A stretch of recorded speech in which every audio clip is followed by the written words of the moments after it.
Hi guys, I'm going to warn you now. This is probably going to get awkward. Very awkward. If you do not like anything with sexual content or anything like that, I'm not saying there will be sex in this video, just saying we're talking about some racy stuff for some people.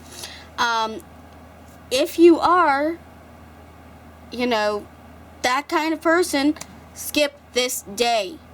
Now. Thank you. Anyway, for those of you that have stayed, this is day 107, which is the meaning of Beltane. The sexual act in and of itself is not the final word when it comes to Beltane. As it is with all of the witch's ritual actions, sexual union carries a deeper metaphorical and spiritual message. It conveys the principle of both universal love and of union with nature and the divine. Love is a guiding force during this holy day in the witch's year. Although love means many things, and you might have numerous associations to the word, when we first think of love, most of us immediately call to mind images and sensations of our romantic life. Passion can certainly be one facet of love. As we think further along the spectrum of love, we might also include the commitment, attachment, and devotion we feel towards family members, partners, children, and friends. While there are many forms of love, Beltane celebrates a universal, worldly, and unconditional form. The love at Beltane, as expressed through the principle of sexual union, is the love of life itself. It is an unemotional, detached form of love. It is not to say that love expressed at Beltane is cold and unfeeling. The opposite is true. Since the love principle expressed at Beltane is not attached to anything or anyone, it is directed outward to all. It gushes forth like water flooding a land that lies below a broken dam. It is the unstoppable principle of union as a direct expression of life's zeal and vitality. It is the unconditional benevolence of the gods that flows forward through the love expressed at Beltane. At Beltane, one of the primary symbolic spiritual acts is that of sacred marriage, known in world mythology as Hieros Gamos. Myths portray this principle through stories that feature a hero who marries a goddess, or when love triumphs over evil. The symbolic union between the physical polar opposites of male and female bodies represents the merging of universally opposite elements. Likewise, light and dark, hot and cold, center and periphery are all oppositional points that find their central balance in Beltane's ritual symbolic sexual activity.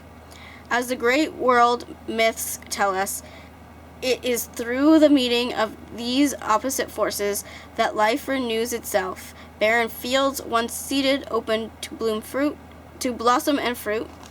Life becomes possible through the universal principle of union. The Hieros Gamos is not a charming mythic theme that we can memorialize only once a year on May Day. It is a living, breathing principle that exists within your own spirit. The Hieros Gamos is a state of consciousness that is present whenever we become awakened by touch or sensuality.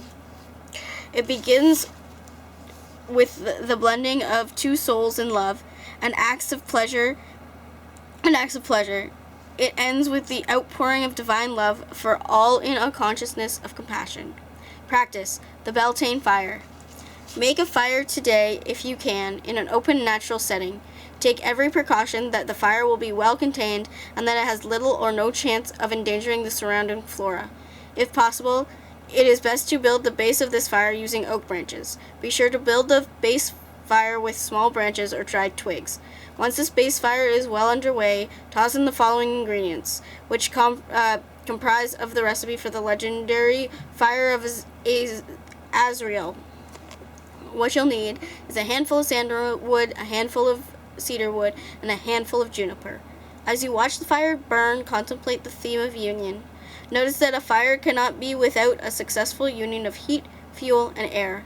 When all three are in union, fire can exist.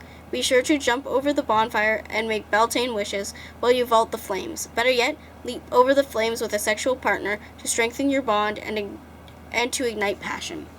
When the fire is burned out and only embers remain, take time to gaze into the embers for portents of the future.